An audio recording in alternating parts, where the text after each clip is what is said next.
성경이 말한다 Q&A 2부 신앙생활에 관한 여러 가지 질문과 대답 시리즈입니다. 오늘은 61번째 시간으로 환자를 위해 기도할 때 올바른 믿음의 자세라는 주제에 대해서 함께 하나님의 말씀을 살펴보겠습니다.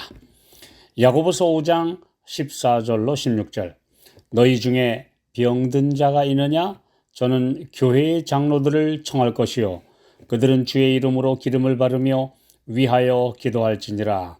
믿음의 기도는 병든 자를 구원하리니 주께서 저를 일으키시리라. 혹시 죄를 범하였을지라도 사하심을 얻으리라. 이러므로 너희 죄를 서로 고하며 병 낫기를 위하여 서로 기도하라. 의인의 간구는 역사하는 힘이 많으니라. 하나님의 사업에 있어서 언제나 인간은 단지 도구에 불과합니다. 누군가 기도로 병을 고쳤다라는 이야기는 그것은 잘못된 표현이며 누구라도 오직 창조주의 능력을 의지하고 죄를 회개하며 그분의 용서와 치유를 경험할 수 있습니다. 사람이 고쳤다고 하는 이야기는 하나님의 능력에 대한 것을 자기 것으로 가로채는 행위입니다. 사도행전 3장 16절 예수로 말미암아 난 믿음이 너희 모든 사람 앞에서 이같이 완전히 낫게 하였느니라. 건강을 회복케 하는 기적과 죄의 용서는 예수 그리스도의 이름으로 이루어집니다. 예수님만이 인간이 되셔서 우리의 병과 질고를 친히 짊어지셨기 때문입니다. 환자에게 기름을 바르고 기도에 제사를 드리는 것을 포함한 온전한 봉사는 주의 뜻과 조화되게 이루어져야 합니다. 어떤 목적을 위해 드려지는 기도는 신중히 시작해야 하는데 이는 그것이 사람이 참으로 하나님과 협력하고 그분의 모든 계명에 즐겨 순종하려는 마음으로 드려야 하기 때문입니다.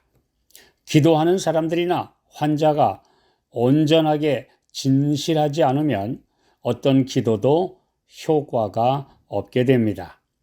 그러므로 병든 신자는 적어도 그의 질병의 원인이 된 습관을 포기하고 이후로는 건강의 법칙에 조화되어 살고자 하는 진실한 마음이 있어야 합니다. 예를 들어서 흡연과 음주로 병을 얻었다면 하나님 보시기에 좋지 않은 그런 악습은 당연히 포기하고 새롭고 건전한 삶을 살겠다는 결심으로 해야 합니다.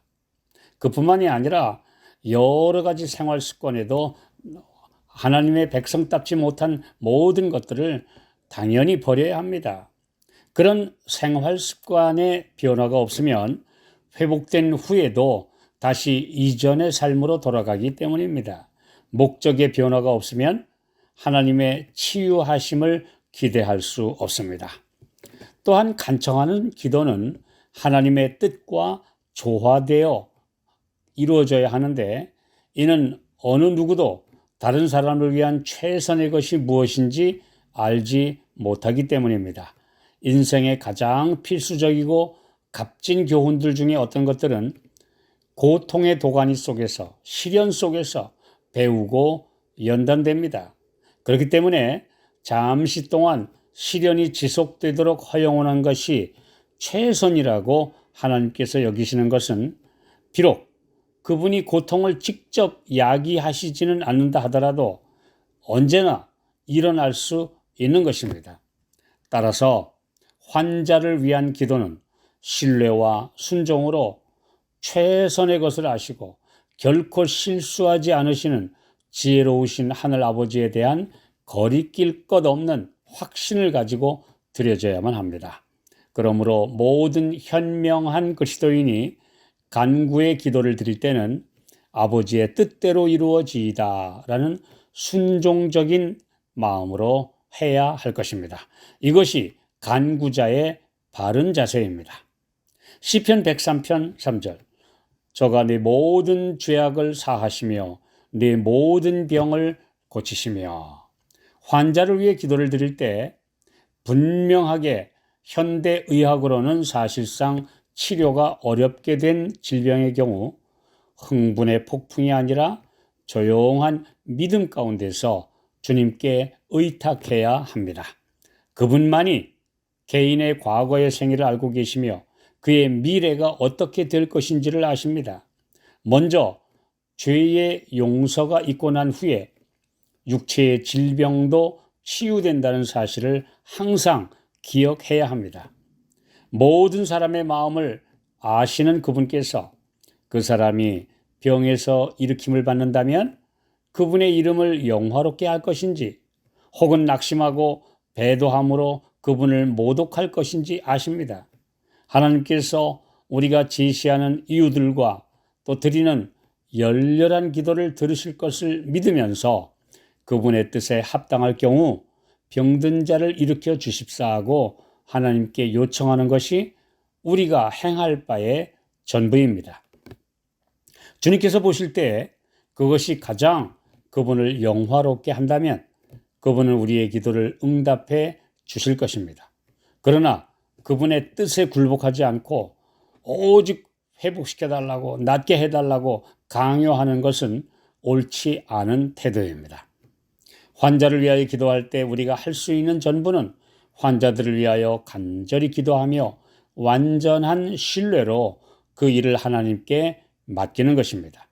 만일 우리가 우리의 마음에 죄악을 품으면 주님께서는 우리를 듣지 않으실 것입니다. 그분은 그분께 속한 성도들을 위하여 언제나 그분의 뜻하시는 바를 행하실 수 있으십니다.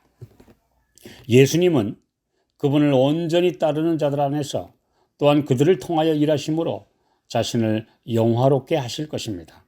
요한복음 12장 26절 사람이 나를 섬기면 내 아버지께서 저를 귀히 여기시리라. 우리가 그분께 나올 때에는 그분의 목적에 참여하고 그분의 목적을 성취하도록 기도해야 하며 우리의 욕망과 관심은 그분의 소원과 관심 안에 감추어지도록 해야 합니다. 우리는 그분이 우리의 뜻에 양보하여 주시기를 기도할 것이 아니라 우리가 그분의 뜻을 받아들임을 인정해야 합니다. 무조건 하나님께 떼쓰는 태도는 우리의 판단이 옳다는 자만심으로 옳지 못한 태도입니다. 그분이 가장 좋은 것으로 주실 것이라는 믿음으로 간구해야 합니다. 하나님께서 언제나 우리의 원하는 바로 그 시간에 우리가 원하는 꼭 그대로 우리의 기도를 응답하시지 않는 것이 우리를 위하여 오히려 유익할 때도 있습니다. 우리의 지혜가 어리석기 때문에 그분은 우리의 모든 소원을 들어주시기보다는 우리에게 가장 유익한 목적을 위하여 행하실 것입니다. 주님의 뜻에 합당하게 간구한다면 우리 모두가 믿음으로 기도하고 응답받는 놀라운 경험을 모두가 할 수 있습니다.